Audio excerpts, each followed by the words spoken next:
Hey everyone, today we're jumping into one of the most powerful mental tools you can possibly have.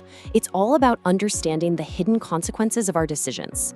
We're going to see why looking only at that first obvious outcome is a total trap, and how asking one super simple question can literally change everything. All right, let's get into it. Okay, just imagine this for a second. A city government with the best intentions wants to help people out by making housing more affordable. I mean, it's a noble goal, right? Who wouldn't want that?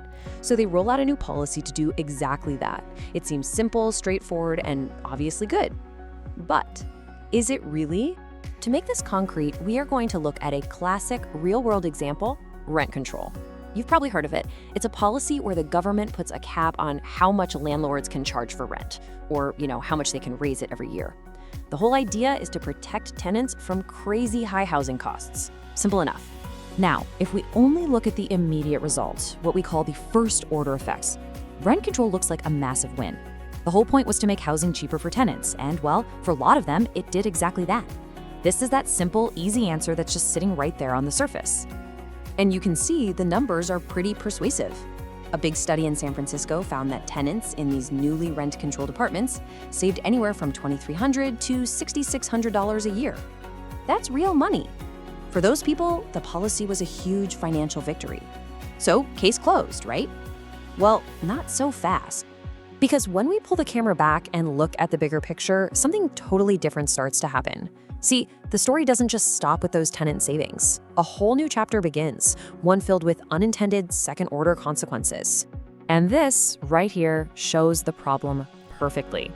That same San Francisco study, it found that landlords, well, they reacted. And in pretty predictable ways. When their rental income got capped, a lot of them just decided to get out of the rental game. The total supply of rental housing in the city dropped by a staggering 15%. And even crazier, the number of renters living in those specific protected units actually fell by 30%. So what exactly happened? This slide really breaks it down. With less money coming in, over 60% of landlords just stopped doing non-essential maintenance. I mean, why fix a leaky faucet if you can't really afford to?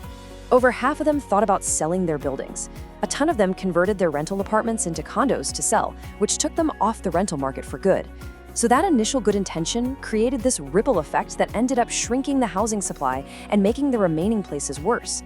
This whole rent control situation is a perfect illustration of two completely different ways of thinking. The first one is easy, it's our default. But the second one? That one's harder, but it's where the real insights are. So, first-level thinking sees the instant benefit. We'll cap rents and people will save money. Boom, simple, done. It stops right there. But second-level thinking goes so much deeper. It says, okay, we cap rents and people save money, and then what?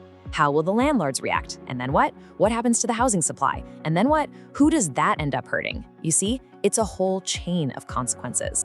First-level thinking is almost always linear. It just assumes this simple, straight line. Action A will cause result B.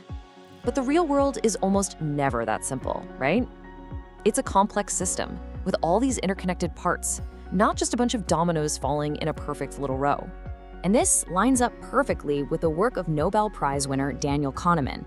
First-level thinking is our System 1 brain in action. It's fast, it's automatic, it's that gut reaction. Second-level thinking, that requires us to fire up our System 2 brain. It's slow, it's deliberate, and it takes real conscious effort. Our brains default to System 1 to save energy, which is why second-level thinking is a skill we actually have to practice. And believe me, this is not a new problem. Think about George Washington on his deathbed. His doctors, the best experts of their time, were using the standard medical treatments, but they didn't really understand the complex system that is the human body. Their well-intentioned actions almost certainly made things worse. As the philosopher Michael Huemer put it, they could not help because they had no idea what they were doing. They were acting without truly understanding the system. So, how do we get out of this trap? How do we force ourselves to engage that analytical System 2 brain and think a little deeper? Well, it all comes down to one incredibly powerful question. This is it. Seriously, this is the simple little key that unlocks second-level thinking. Whatever the plan is, whatever the immediate result seems to be, you just have to keep asking, and then what? And you keep on asking it. It forces all of us to think about the ripple effects, the reactions, and all the consequences down the road. Asking "and then what?" makes you stop staring at a single piece of the puzzle and start seeing the entire board. It's really the foundation of what we call systems thinking. And once you start looking for this pattern, you see it everywhere throughout history. An action is taken for one reason, but its ripple effects change the world in ways no one saw coming. In the Middle Ages, church marriage laws weren't designed to create Western individualism, but they did. In the late 90s, loose monetary policy was meant to create growth, but it also helped inflate the dot-com bubble. A decade after that, policies pushing homeownership seemed like a fantastic idea, until they helped create a global financial crisis. The pattern is always the same. A simple first-order action creates a complex, messy, second-order reaction. So the really important thing isn't just to see the consequences, but to figure out where to act. The great systems thinker Donella Meadows called these leverage points. These are the spots inside a complex system where just a small, well-placed push can create massive, lasting change. See, first-level thinking just messes around on the surface, tweaking a number like a rent price. But second-level thinking helps us find these deeper leverage points. Instead of just treating a symptom, we can look at the rules of the system, like the incentives for landlords. Or we can even start to question the goal of the system itself, or the entire mindset that created the problem in the first place. That's where real change comes from. So what is the big takeaway from all of this? It's actually pretty simple. Every single decision has more than one effect. And to make better choices in policy, in business, in our own lives, we have to train ourselves to look past that easy, obvious first answer and ask the critical question. And then what? So I'll just leave you with this to think about.